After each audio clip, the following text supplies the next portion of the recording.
ఈ రోజు ఏం చెప్పిండు, ఆగస్టు 15వ తారీఖు తప్పకుండా అందరికి రుణమాఫీ జరుగుతుంది. అంతకంటే ముందే ఇదొక్కటే కాదు, ఇది కాకుండా మనకందరికీ రైతు బంధు పడతలేదు.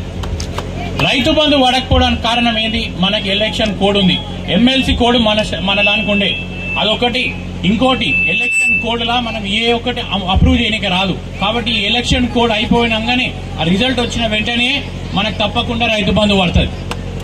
ఈ రోజు ఎమ్మెల్యే ఎలక్షన్ అయిపోయింది, అప్పుడు ఒక మాట చెప్పారు, మళ్ళీ వచ్చి ఇంకొకటి చెప్తున్నట్టు కాదు. అది ఒక్కటి గుర్తుపెట్టుకోండి, సీఎం ఏదో వేరే డిస్టిక్ ఓడో వేరే ఎక్కడోడో కాదు, మన పక్క ఊరోడే. ఏది చేసినా చేయకపోయినా మన ఊర్లో ఈ చుట్టుపక్కల ఊర్లో అయితే కంపల్సరీ డెవలప్ చేస్తాడు. ఆ నమ్మకం మీ అందరి లోపల ఉండాలి. ఆ ఒక్క నమ్మకంతో ఇది ఒక్కటి. ఇంకొకటి, ఈ రోజు రేవంత్ రెడ్డి ఒక యువకుడు, మాలాంటి ఎంతో మంది యువకుడికి రేపొద్దున భవిష్యత్తు ఇచ్చేది అలాంటి వ్యక్తే. ఈ రోజు ఎంతో మంది మతంతో దాంతో రాజకీయం చేస్తారు. అట్లాంటి వాళ్ళని గెలిపిస్తే ఏందుంటది? యువతకి ఏమైనా ఫ్యూచర్ ఉంటుందా? భవిష్యత్తు ఉంటుందా? ఏందుండదు. మతం మీద ఎన్ని రోజులు రాజకీయం చేస్తారు?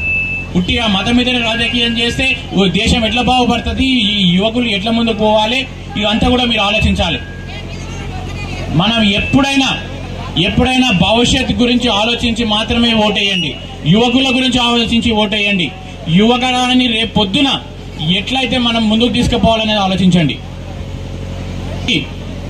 అనుకోకుండా రావడం జరిగింది, అందుకే లాస్ట్ మూమెంట్ లో ఈ మీటింగ్ పెట్టినాం.